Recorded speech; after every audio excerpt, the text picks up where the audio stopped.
Assalamu alaikum everyone. My name is Sana and welcome to my channel. Welcome back to another video. In this video we are going to discuss about computer memory.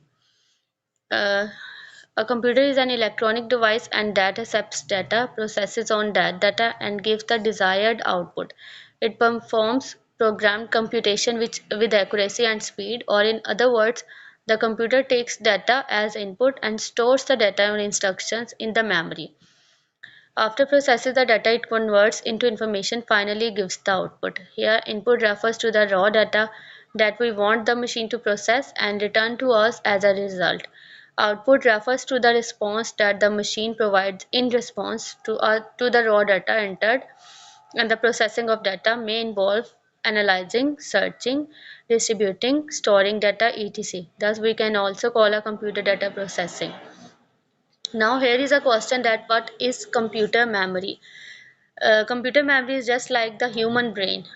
Just like we are having a brain, and in the brain we have many memories. Similarly, there is a memory in the computer as well. It is used to store data, information, and instruction. It is a data storage unit or a data storage device where data is to be processed and instruction required for processing are stored. It can store both the input and output can be stored here. Now we are moving to the next point, which is characteristics of computer memory. It is faster computer memory as compared to secondary memory. It is semiconductor memories. It is usually a volatile memory and main memory of the computer. A computer system cannot run without primary memory, as just like humans cannot run without their brain. So just similarly, computer cannot run without its primary memory. Now here is another question: how does computer memory works? So the answer is, when you open a program, it is loaded from secondary memory into primary memory. Because there are various types of memory and storage, an example would be moving a program from a solid state drive SSD to RAM. Because primary storage is accessed more quickly, the opened software can connect with the computer's processor more quickly. The primary memory is readily accessible from temporary memory slots or other storage sites. Memory is volatile, which means that data is not only kept temporarily in memory. Data saved in volatile memory is automatically destroyed when a computing device is turned off. When you save a file, it is sent to secondary memory for storage. There are various kinds of memory accessible. Its operation will depend upon the type of primary memory used, but normally semiconductor based memory is more related with memory.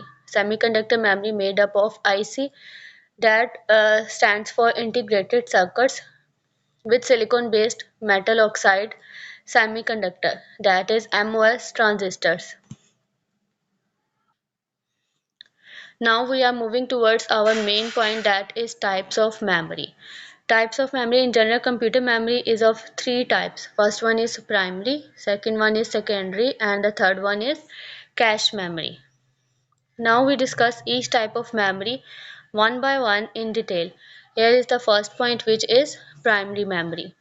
It is also known as the main memory of the computer system. It is used to store data and programs or instruction during computer operation. It uses semiconductor technology and hence is commonly called semiconductor memory. The second name of primary memory is semiconductor memory. Primary memory is of two types. Here is the another subdivision of primary memory. First one is RAM and the second one is ROM. RAM stands for random access memory. It is a volatile memory. Volatile memory stores information based on the power supply. If the power supply fails, all the data will be lost. RAM is used for booting up or start the computer. It temporarily stored programs and data which has to be executed by the processor. RAM is of two types. Here is another subdivision, which is SRAM and DRAM. SRAM uses transistors, and the circuits of this memory are capable of retaining their state as long as the power is applied. This memory consists of the number of flip-flops, with each flip-flop storing one bit. It has less access time and hence it is faster. The second one is DRAM, which is dynamic RAM.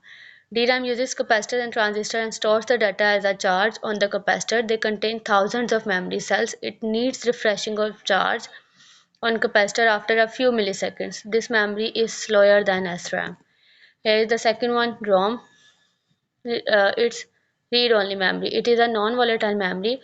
Non-volatile memory stores information even when there is a power supply failed, interrupts, or stopped.